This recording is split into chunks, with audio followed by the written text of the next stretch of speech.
You ask Tiger to solve. This deals with linear equations with one unknown. The final result is x equals 15. Let's solve it step by step. Group all constants on the right side of the equation. Subtract 5 from both sides. Simplify the arithmetic.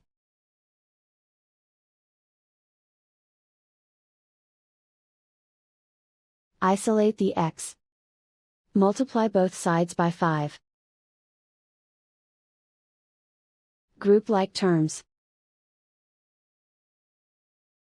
Multiply the coefficients. Simplify the fraction.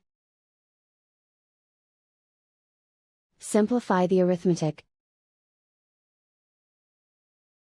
And so the final result is x equals 15.